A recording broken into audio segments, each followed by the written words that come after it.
acerca de Dios. Así que vamos a tratar de hacerlo por partes, para que todos no repitan lo mismo, ¿ya? Vamos a hacerlo por partes.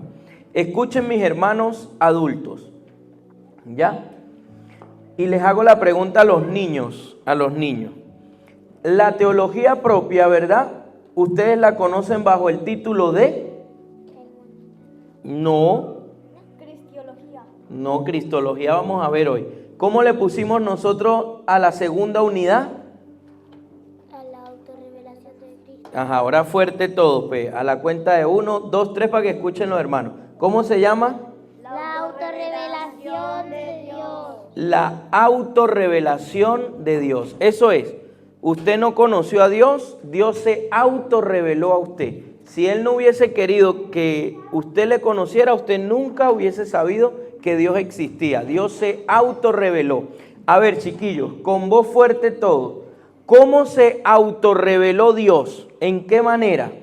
Hay tres maneras en las que Dios se autorreveló. Todos, me van a decir todos a la cuenta de 3, me van a decir las maneras que ustedes saben. A ver, 1, 2, 3.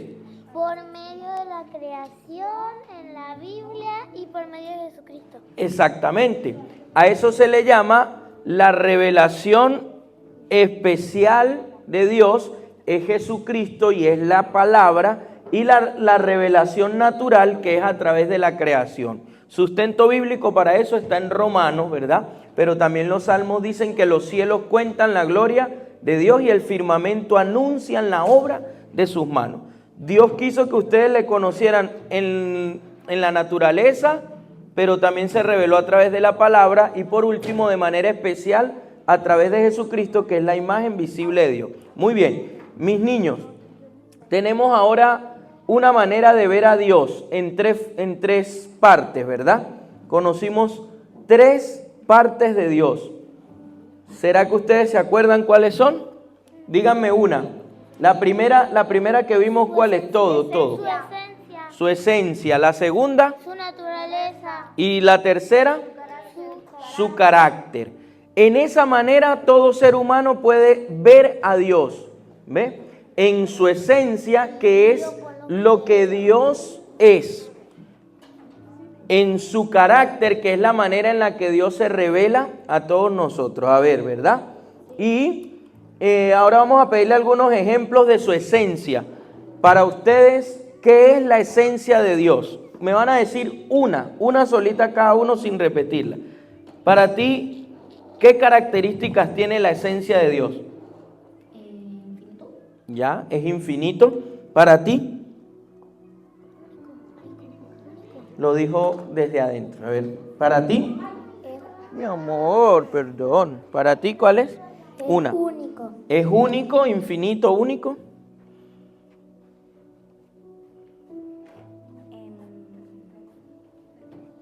Es perfecto. Perfecto. Amoroso. Es amoroso. Es espíritu. Es espíritu. La esencia de Dios tiene 5 características. Es vida, es único, es perfecto. ¿Qué más? Es infinito. ¿Y cuál más? Amoroso. No, amoroso único. Amoroso no entra todavía. Esas son las 5 características de la esencia de Dios. Miren, niños, la esencia de Dios la tiene ¿quién? La tiene el Padre, el Hijo y el Espíritu Santo. Los 3 tienen esa misma esencia. Son 3 en 1. 3 en 1, muy bien. Y ellos 3 tienen esa misma esencia. Ahora, ¿qué podemos saber nosotros de la naturaleza de Dios? ¿Ya? Una característica de la naturaleza de Dios. Omnipotente. Omnipotente. Omnisciente. Omnisciente.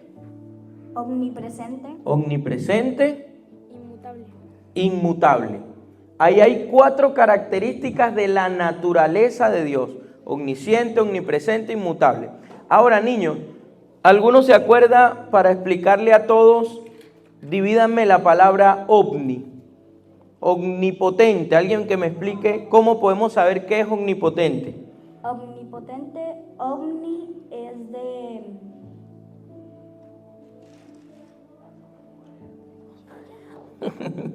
Ya, vamos a ver. Divídeme la palabra omnipotente. Omnisciente. potente se divide en ovni.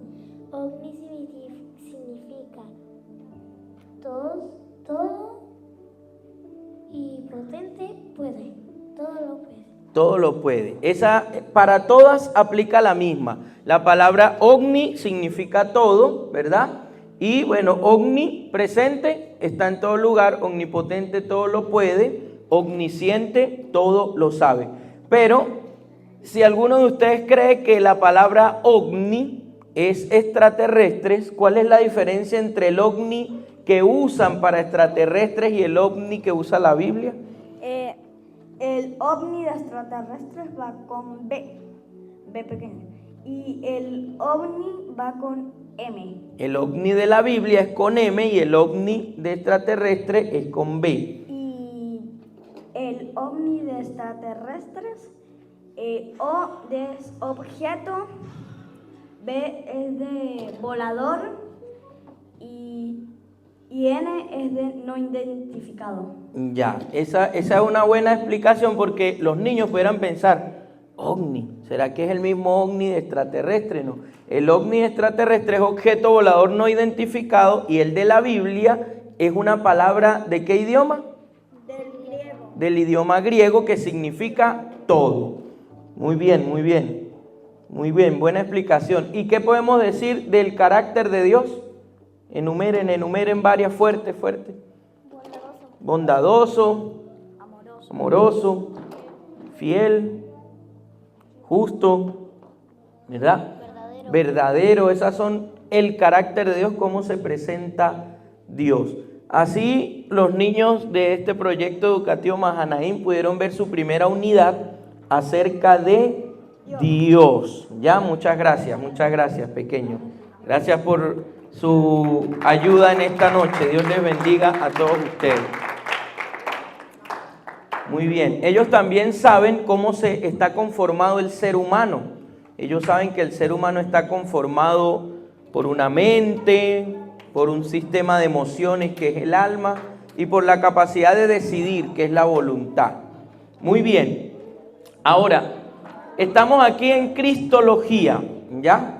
Permítanme por aquí tener a la mano, si me ayuda alguien a repartir, aquí hay manuales para todos, ¿ya?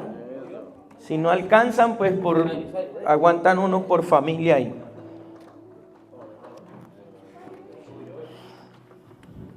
Les explicamos la dinámica entonces. Vamos a hablar de Cristología hoy. Hemos decidido ampliar más el espacio escuchando algunas sugerencias para que puedan hacer preguntas. Así que pueden tener algunas preguntas a la mano. Creo que hay suficiente. Pero si falta, claro, imprimimos más. Reparta ahí uno por cada uno y si no, imprimimos más ahí.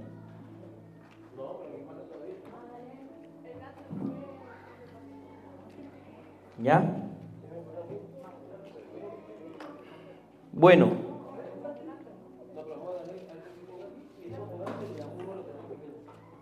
En la segunda hoja pueden ir repasando los nombres de las 10 doctrinas fundamentales de la Biblia. Hay muchas doctrinas que usted puede aprender, pero estas son las 10 doctrinas fundamentales. ¿Qué significa fundamentales? Que son fundamento de Jesucristo, de los apóstoles. Lo otro surgen de interpretaciones de los hombres. Tenemos muchas doctrinas que son producto de interpretaciones, ¿ya? Hoy nos compete estudiar la cristología. Recuerde que puede anotar sus preguntas y vamos a dar un espacio para preguntas. Así que puede ir anotando por allí y vamos a dar espacio para preguntas. Bueno, la cristología vamos a dividirla en 3 partes. En la tercera hoja puede observar con 3 preguntas. ¿Quién es Jesucristo antes de su encarnación? ¿Quién es Jesucristo durante su encarnación? ¿Y quién es Jesucristo después de su encarnación? En esto se recoge toda la vida y obra de Jesús. ¿Sí? Aquí está todo. Quedémonos en quién es Jesucristo antes de su encarnación. Y para esto voy a pedirle si podemos proyectar el versículo que está en primera, en Colosenses capítulo 1, perdón, versículo a partir del 15, si ustedes lo tienen allí.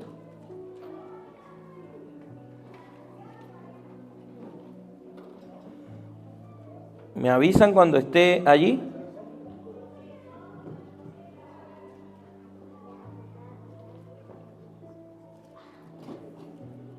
¿Ya?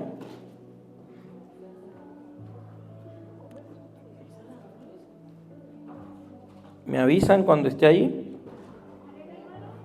Colosenses capítulo 1 a partir del versículo 15.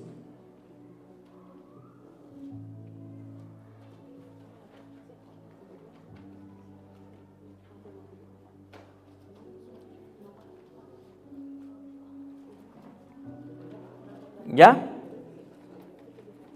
Me avisan cuando esté Colosenses capítulo 1. Dese toda la oportunidad de intervenir también, de hacer un comentario. Estamos en una clase, es una clase. Puede usted intervenir, puede hacer un comentario. Siempre pues tratando de guardar, de no extendernos demasiado para abarcar el contenido, pero puede hacerlo. ¿Listo? ¿Estamos ahí, Colosenses?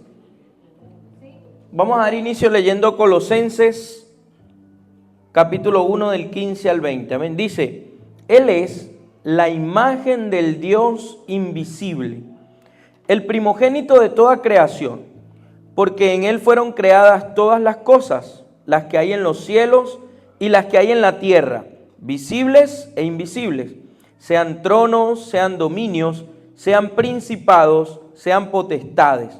Todo fue creado por medio de Él y para Él. Y Él es antes de todas las cosas, y todas las cosas en Él subsisten.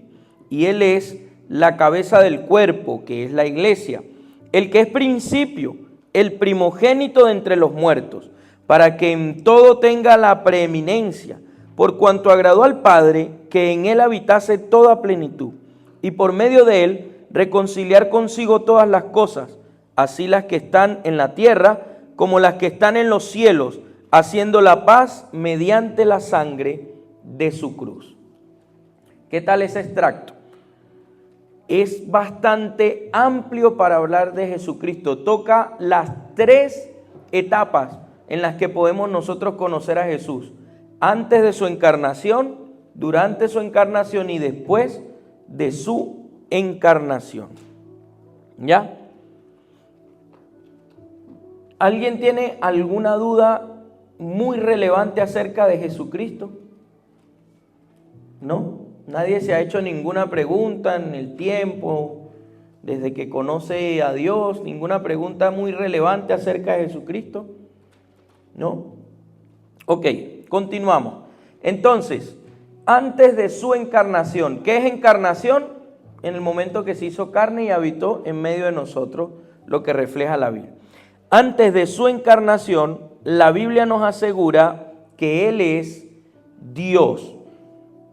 Eso está en Juan capítulo 1, versículo 1, un versículo que todos nosotros nos conocemos.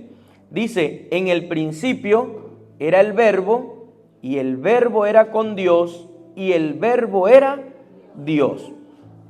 Para saber de qué verbo estamos hablando, el versículo 14 reafirma y dice, el versículo 14 de Juan capítulo 1, y aquel verbo fue hecho carne y habitó entre nosotros, y vimos su gloria, gloria como del unigénito Hijo de Dios. Entonces podemos anotar allí Juan capítulo 1, versículo 1, en ese espacio que tienen en sus guías. ¿Quién es Jesucristo antes de su encarnación? Es Dios.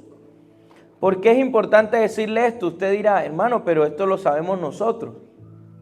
¿Ya? ¿Cómo? El versículo de Juan. Es para que usted anote las citas bíblicas y tenga una referencia.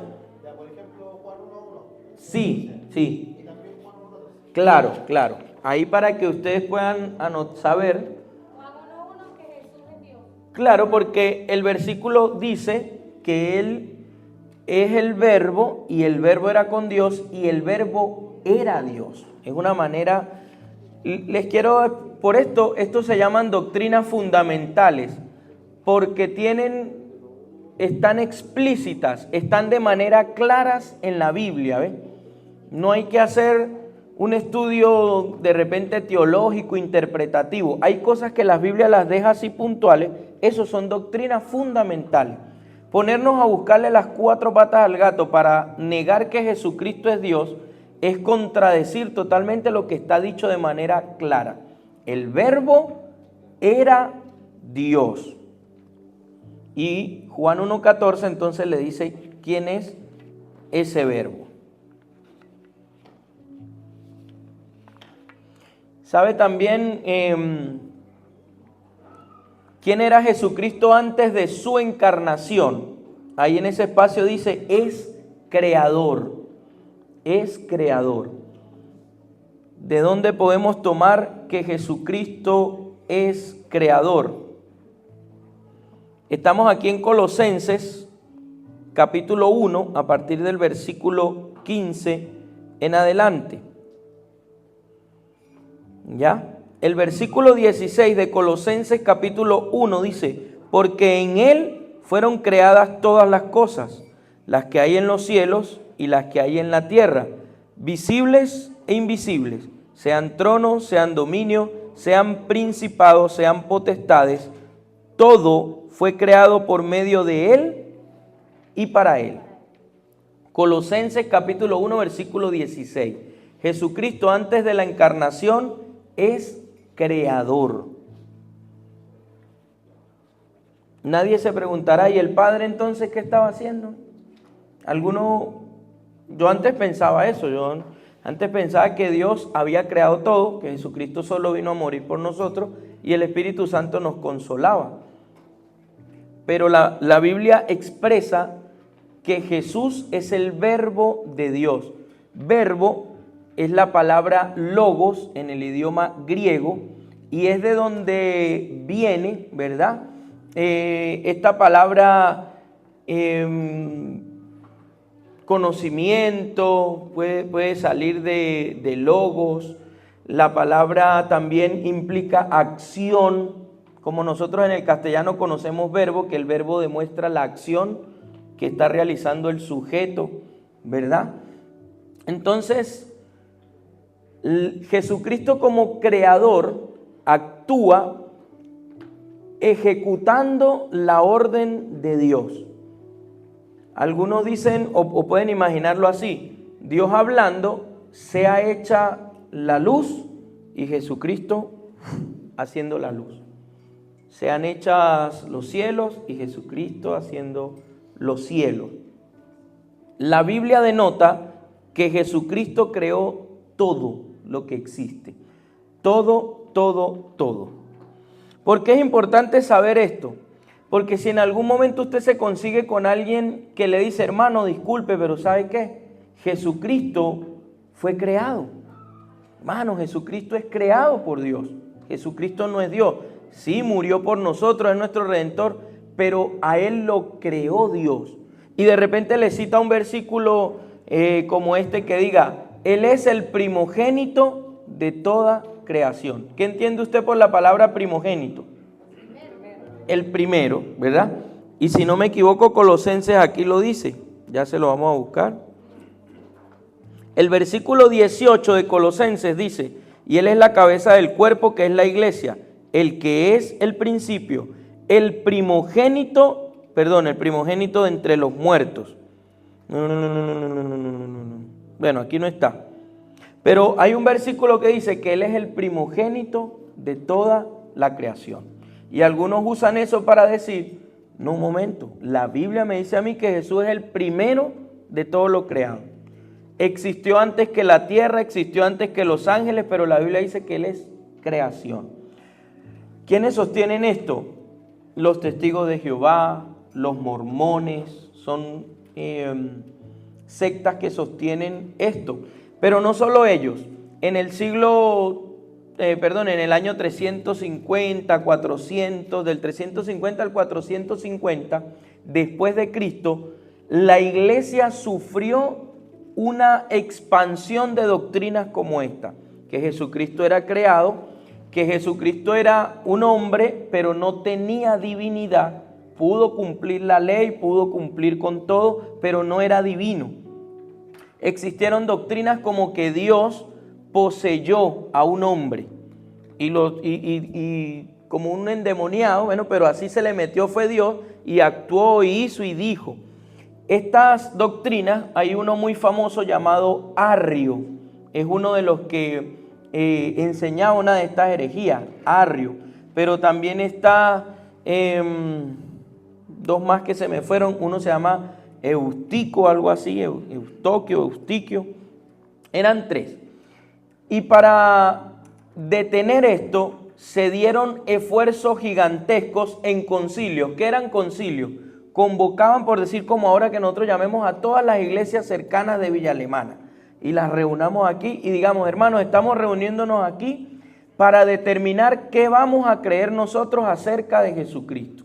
Uno fue el concilio de Nicea y otro fue el concilio de Calcedonia, más o menos alrededor del 350 y del 450, donde tuvieron que debatir contra el arrianismo, así le llamaron. El arrianismo vino, expuso todo su punto, y los otros cristianos que existían en ese tiempo, que tengo que decirles que entre ellos existían católicos, antes de lo que hoy vemos como iglesia, lo que conocemos como catolicismo era el cristianismo en ese tiempo. ¿Sí me entienden? Eso es parte de lo que se llama como la iglesia, el desarrollo de la iglesia universal. Después que muere Cristo, los apóstoles corren, se esconden por la búsqueda que había tan intensa, y para hacer un cese a la persecución se hacen alianzas entre el Imperio Romano y la iglesia cristiana de ese tiempo. Y por eso existe un papa, porque la iglesia cristiana asume el mismo orden de rango del Imperio Romano. En el Imperio Romano existía un emperador, en la iglesia católica pusieron un papa. Y la iglesia empezó a absorber todo eso que estaban aprendiendo de ellos. Pues empezaron a unirse la iglesia con el Imperio Romano. La iglesia cristiana que existía para el momento empezó a unirse con el Imperio Romano. Y ahí empezaron algunos 1000 años de oscurantismo, que fue el tiempo en el que la iglesia se depravó hasta lo que hoy conocemos como iglesia católica. Por eso es verdad cuando un católico le dice, si ustedes fueron los que se fueron, ustedes son los hermanos separados. Es verdad, porque para el 513, 518, Martín Lutero, un sacerdote católico, dice, estoy cansado de esto. Esta no es la vida cristiana que la Biblia plantea. Y él empieza a hacer tesis, a protestar contra la iglesia católica. Él le dice, hermanos, nos desviamos. Esto no es lo que dice la Biblia. Y entonces a él lo acusan de hereje y empieza a surgir todo este movimiento del protestantismo, que no lo inició Martín Lutero. Antes de él estuvo Juan Calvino, Juan Hus, hay muchos reformadores antes. Pero Martín Lutero fue como el que le dio el boom con esas 95 tesis que él publica cerca de el 30 de octubre, si no me equivoco. Por eso celebramos el Día de la Biblia ese día, porque un 30 de octubre de 1518, si no me equivoco, 1513, Martín Lutero publica esas 95 tesis. Entonces, es importante que nosotros podamos saber de dónde debatirle a alguien. No, un momento, amigo, no para pelear, porque si él quiere seguir creyendo eso, para que usted no sea confundido, porque ellos tienen, por lo menos los testigos de Jehová le van a decir a usted, un momentico, es que el artículo él en el griego no está, y usted a lo mejor como no sabe nada de griego dice, bueno, puede ser, cuando dice en el principio era el verbo, y el verbo era con Dios, y el verbo era Dios, ellos dicen, no, pero es que ese artículo allí en el griego no está, entonces no está hablando de Jesús, está hablando que Dios era Dios, y lo enredan a la gente. y por eso le dan a Jesús la categoría de un profeta. No, Jesús es un profeta, los testigos de Jehová, los mormones, Jesús es un profeta. Jesús es creador. ¿Por qué es creador? Porque Él existía, eternamente existía. Para Él poder ser creador, tiene que existir eternamente, ¿ya? Otra labor o otro papel que jugaba Jesús antes de su encarnación está allí, el ángel de Jehová. Y aquí sí voy a pedirle, porque tengo algunas referencias a Jacqueline, de las diapositivas. Jacqueline, por favor.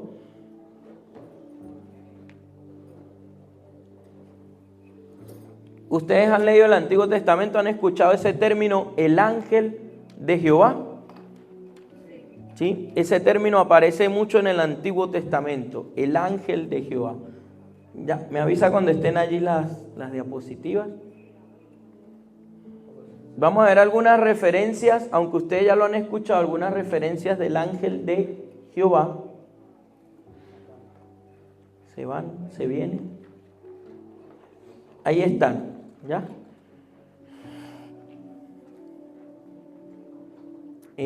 Ahí tenemos, miren, ¿ya? Ahí tenemos versículos, si quieren copiar, sobre la participación de Jesús en la creación de todas las cosas, en la primera parte. ¿Se alcanzan a leer bien? Él participó en la creación de todas las cosas y hay una serie de versículos. Y tenemos entonces el ángel de Jehová o el ángel de Dios que aparece en el Antiguo Testamento. Por lo menos tenemos esta buena referencia. El ángel de Dios acompañó a Israel cuando salieron de Egipto. Éxodo 14, 19. Ahí se detalla eso, que el ángel de Jehová acompañó a Israel cuando salieron de Egipto.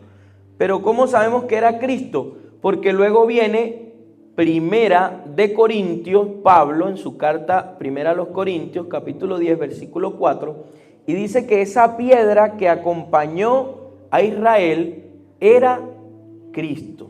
¿Ve? Además, estas apariciones del ángel de Jehová en el Antiguo Testamento dejaron de acontecer cuando Jesucristo se encarnó. En el Nuevo Testamento nunca más escuchamos esa frase, el ángel de Jehová hizo esto, o el ángel de Jehová campe a tu alrededor. El ángel de Jehová era Jesús, era la figura que representaba a Jesús para el Antiguo Testamento. En el Nuevo Testamento Jesús es la imagen visible de Dios. En el Antiguo Testamento Jesús es la imagen velada de Dios, una imagen un poco no tan clara de Dios. Pero Jesús seguía representando a Dios en el Antiguo Testamento. Jesús podía llevar un mensaje directo a una persona como el ángel de Jehová, ¿verdad?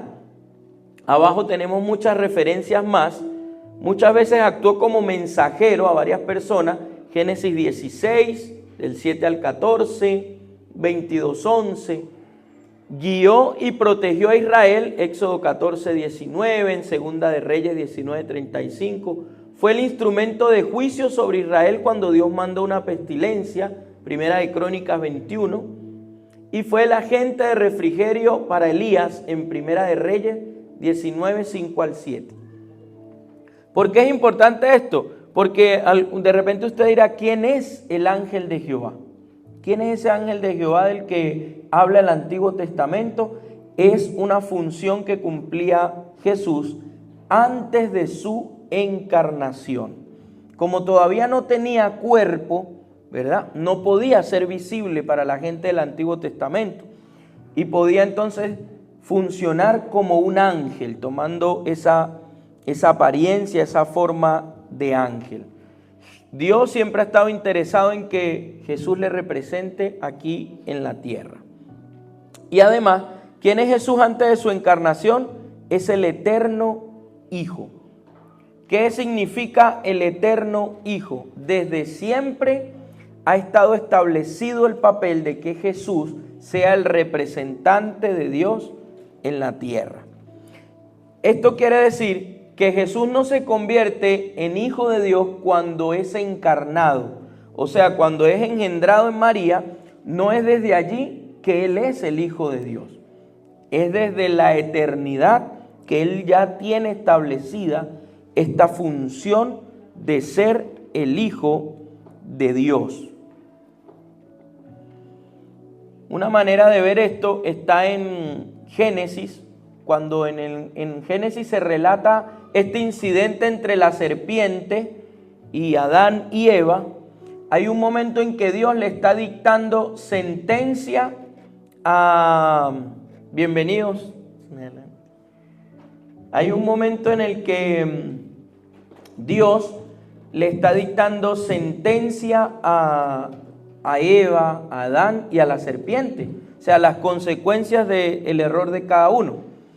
Y hay un momento en el que se levanta Dios y le dice, y pondré enemistad entre ti, ¿verdad? Hablando a la serpiente y hablando a Eva. Y pondré enemistad entre ti, entre tu simiente y la simiente de ella. Esto quiere decir que le estaba diciendo a Eva, voy a poner enemistad entre tu fruto, entre tu simiente. Pero la verdad es que la mujer no tiene simiente. La palabra simiente luego se convierte en la palabra semen o espermatozoide. El hombre es el que engendra, el que deposita allí sobre la mujer el espermatozoide, y el óvulo de la mujer recibe el espermatozoide. Entonces, cuando eso es dicho, cualquiera puede decir un momento, pero ¿cómo si Eva no produce un espermatozoide para que sea una simiente? Ahí se estaba hablando eternamente desde el principio de Jesucristo. Voy a poner enemistad entre el hijo de Satanás, que ustedes sabrán que es el anticristo, y si no, pues tome nota de eso. Y voy a poner enemistad entre el anticristo y Cristo, el hijo de María, el hijo que va a ser engendrado en María. Pondré enemistad entre tu simiente y la simiente suya. Pero hubiese concordado más que se lo dijera a Adán, pero se lo dijo fue a Eva. Entonces Jesús es el eterno Hijo, siempre ha sido el proyecto de Dios, ¿verdad? Salvar a la humanidad. Tenemos ahora a Jesucristo durante su encarnación.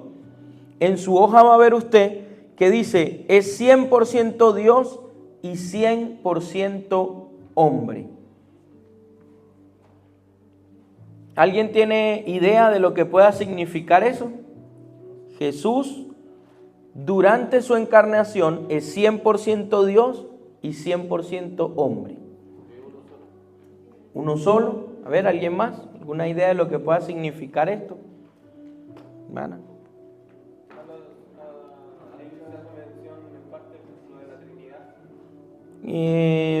Va por ahí, pero no llega completamente allí.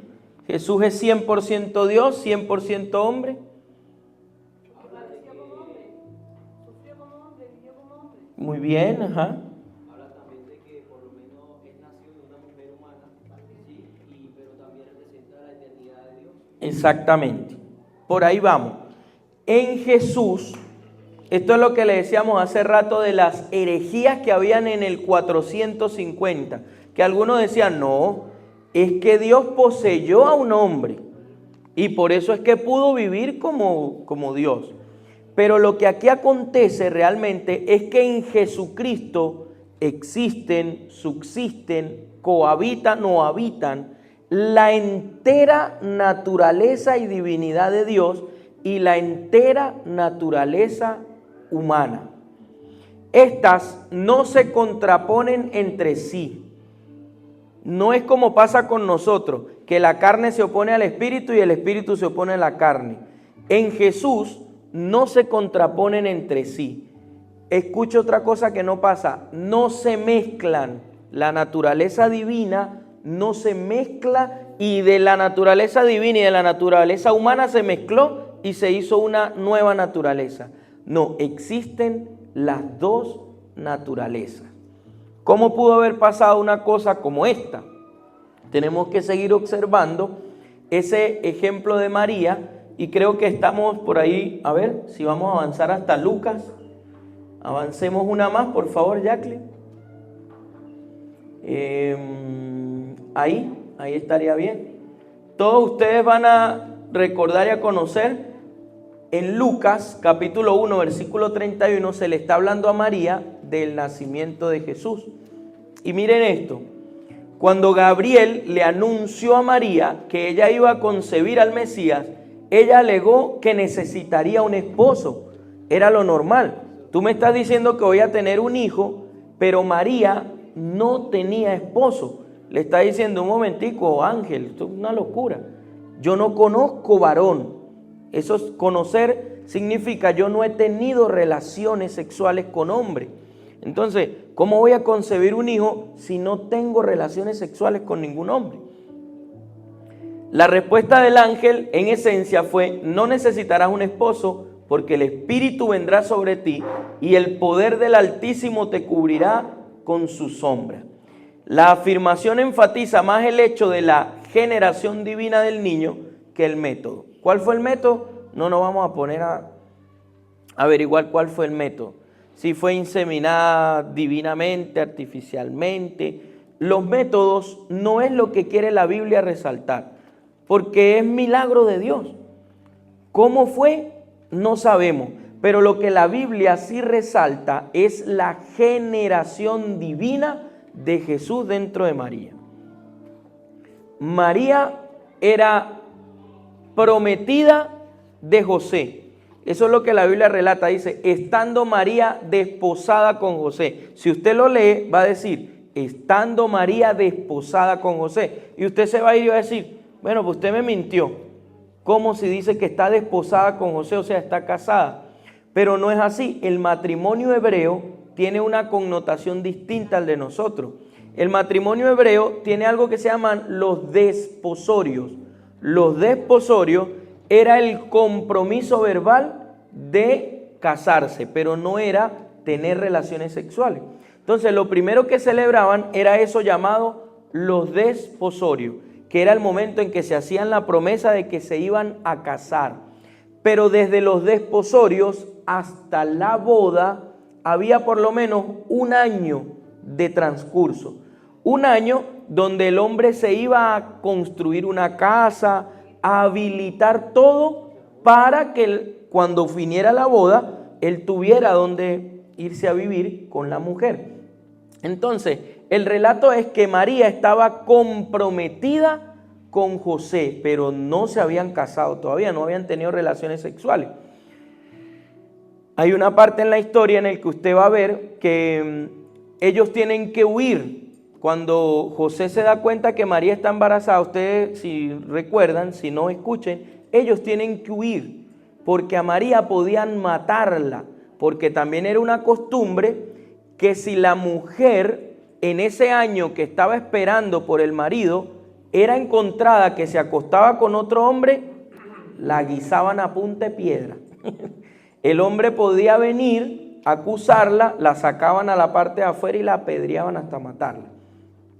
¿Cómo sabían que una mujer no había tenido relaciones con un hombre? El día de la boda se presume que había un ritual donde a lo mejor la mamá del novio con la mamá de la novia iban allá adentro a la boda y con un trapo blanco parece que tocaban hasta que el himen de la mujer, lo que se conoce como la virginidad, sangrara un poco. Ese trapito blanco manchado con sangre ella tenía que guardarlo como una reliquia, porque era el único testimonio que ella tenía de que él la había poseído, le había quitado la virginidad, por lo tanto ella era legítimamente su esposo. Si iban las dos madres y con ese trapito, eso lo practican todavía los gitanos. Si usted lo googlea por ahí se va a dar cuenta que los gitanos antiguos y aún los modernos lo practican, pero ya puro por ritual.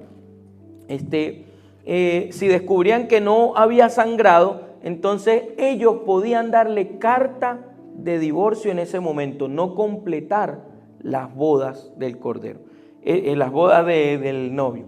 Esto no tiene nada que ver con la clase, pero se los voy a decir. Por eso creo que no existe divorcio cuando usted se casa. Jesús le preguntan, ¿nos podemos divorciar?, le preguntan a Jesús. Y Jesús dice, en el principio no fue así. O sea, lo que Dios estableció para Adán y para Eva no fue que se divorciaran. Pero a causa de la dureza de su corazón, pues tienen que divorciarse. Entonces, el que quiera darle divorcio a su mujer, que sea solo por fornicación. Pero entiendan esto, cuando ustedes ya están casados, la fornicación no existe, porque la fornicación son actos sexuales ilícitos asociados antes del matrimonio. Cuando ustedes están casados, lo que existe es adulterio. Adulterio, porque ustedes hacen un pacto, son dos, ¿verdad? Y entonces cuando meten a un tercero están adulterando la receta que era de dos, ¿sí me entienden? Entonces Jesús está hablando de ese ejemplo de matrimonio hebreo. Usted se quiere divorciar de su mujer, hágalo en el año del desposorio, si ella tiene relaciones sexuales ilícitas con otro hombre. Eso es lo que Jesús le estaba diciendo a ellos. Se quieren divorciar en el año del desposorio.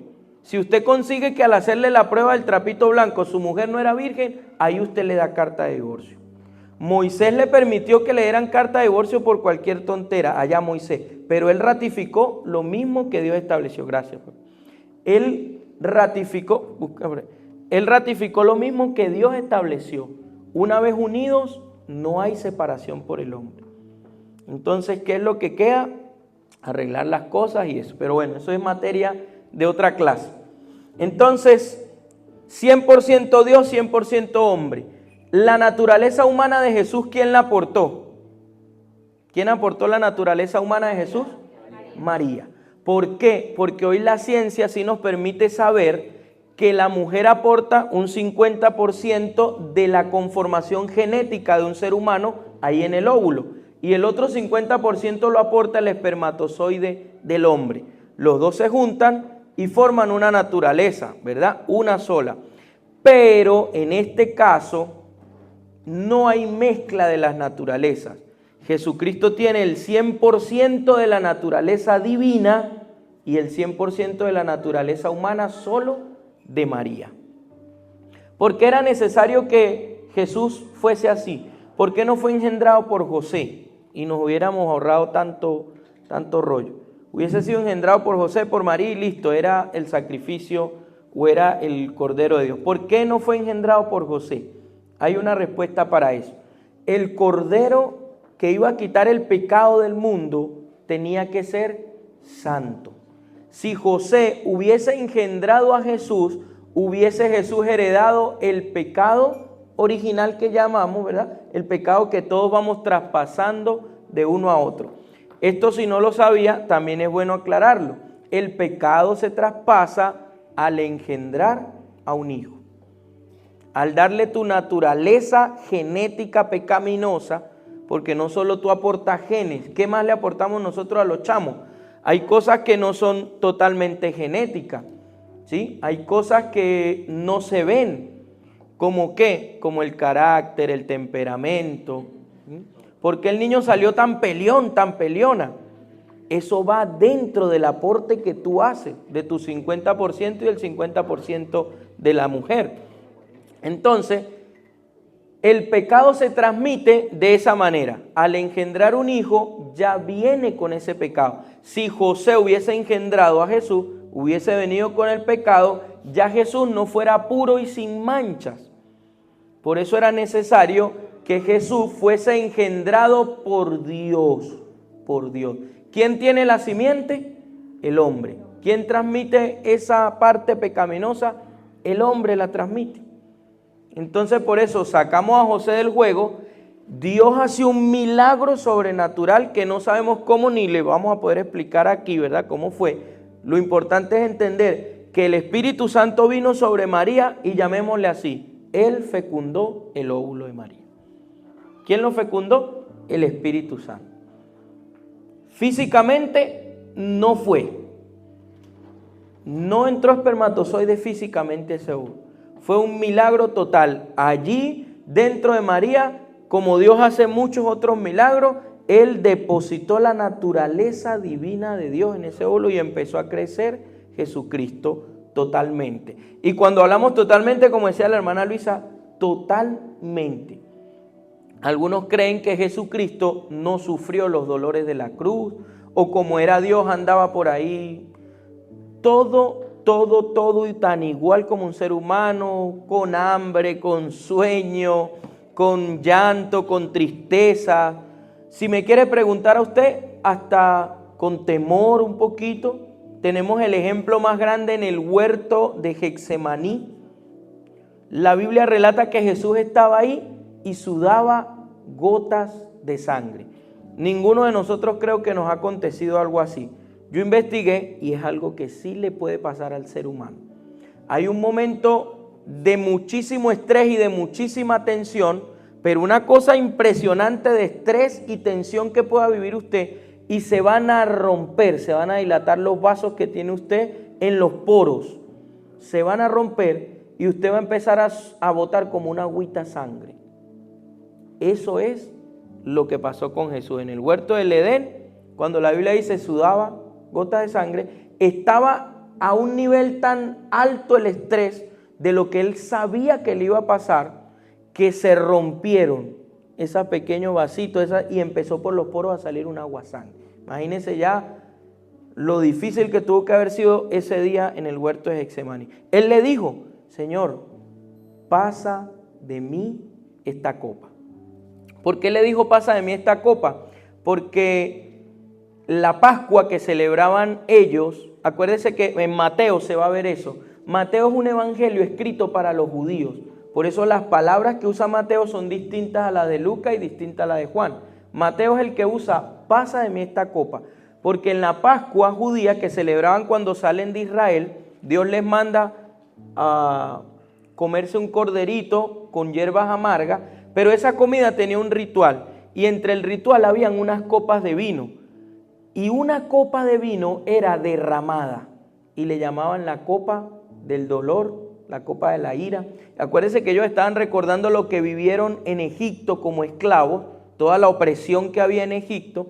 Entonces cuando ellos estaban comiendo ese cordero con hierbas amargas, había un ritual, una de las copas era derramada. Esa es la copa que tocaba, por eso le llaman la Pascua de Jesús, era la copa que tocaba. Jesús es ese cordero al que había que moler y comerse.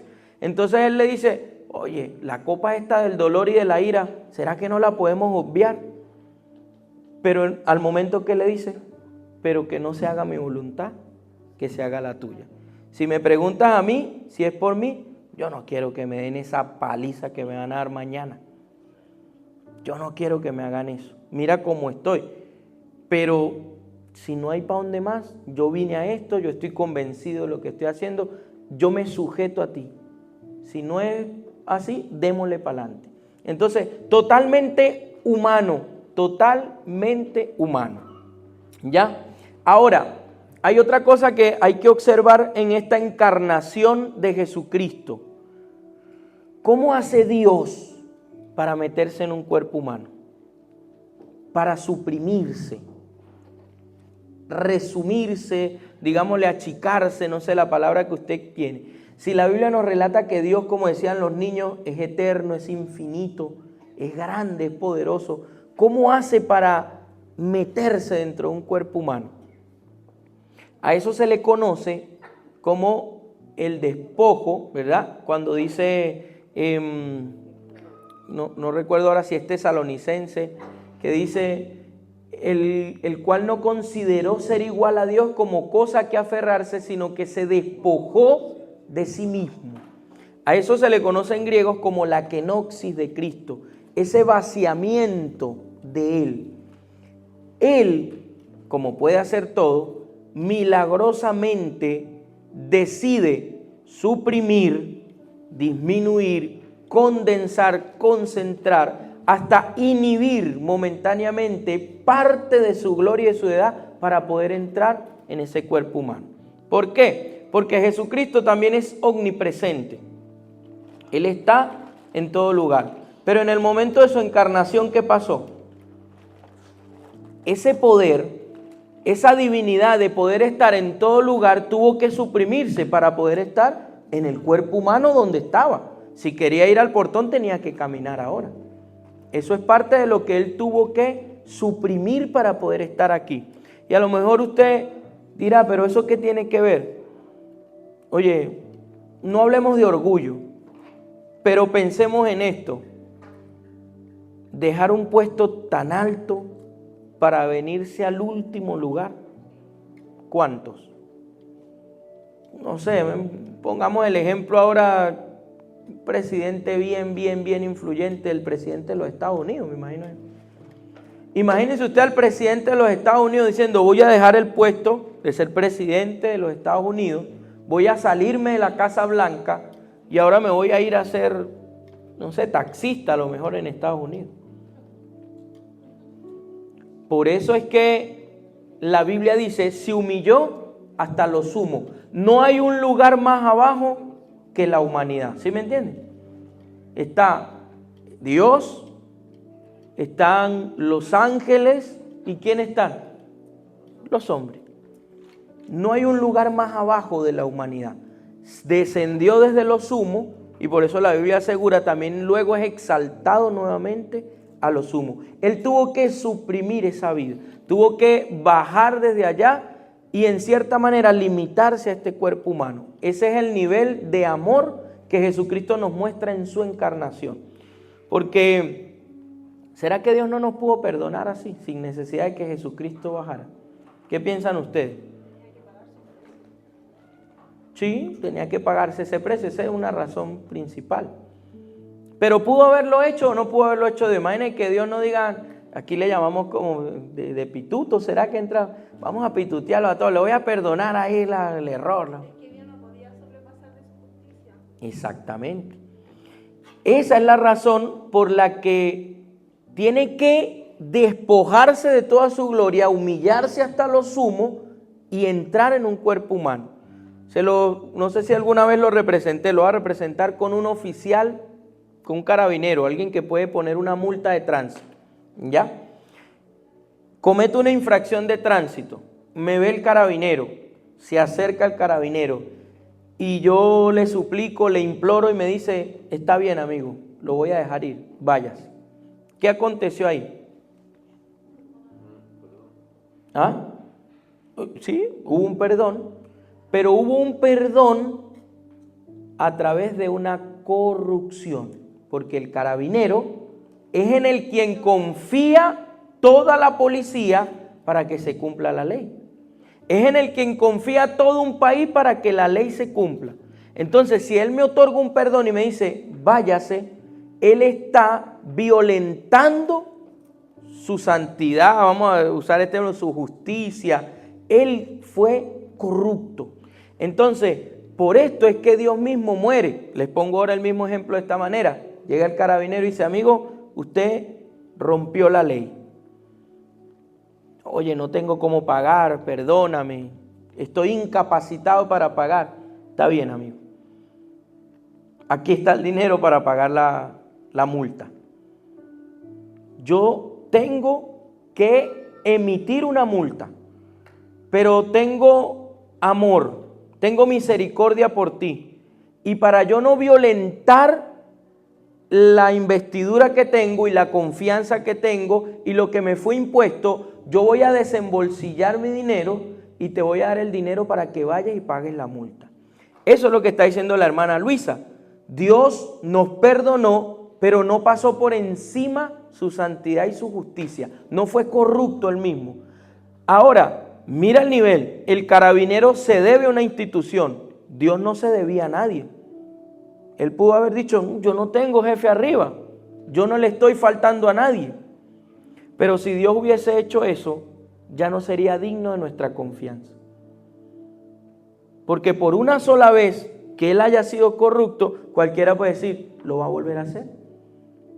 Por eso fue que el mismo Dios descendió desde los cielos y dijo, yo voy a ocupar tu lugar, porque yo no puedo atentar contra mi santidad, contra mi justicia. Entonces te voy a perdonar, pero alguien tiene que morir. Esa es la multa, esa es la sentencia.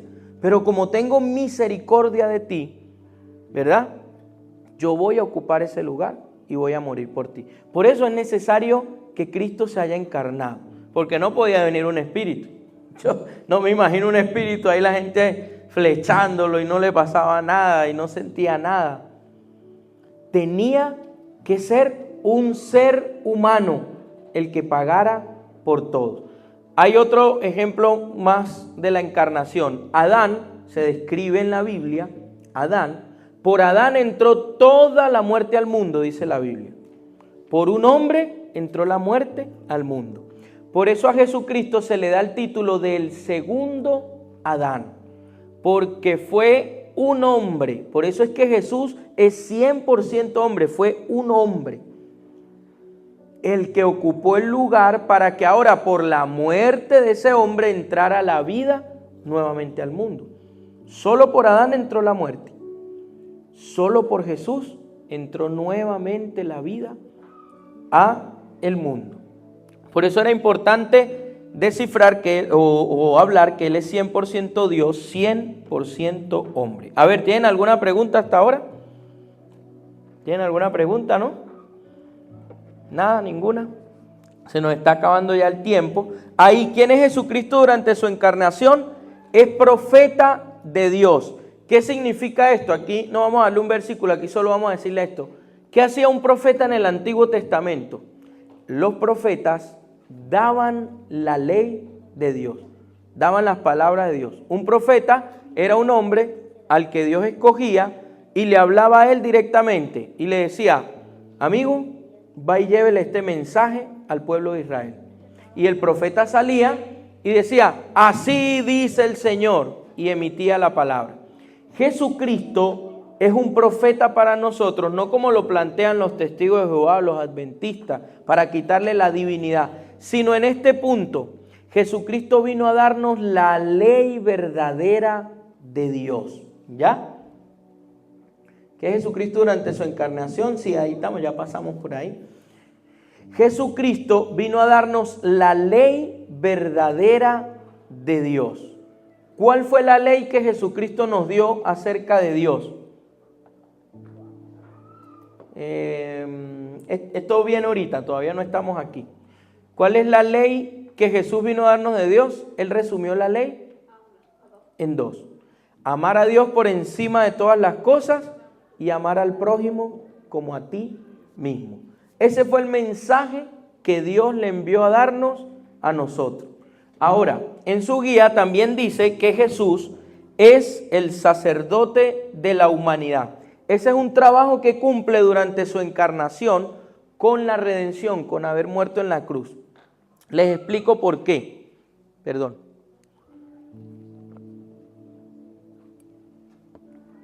En el Antiguo Testamento, los sacerdotes,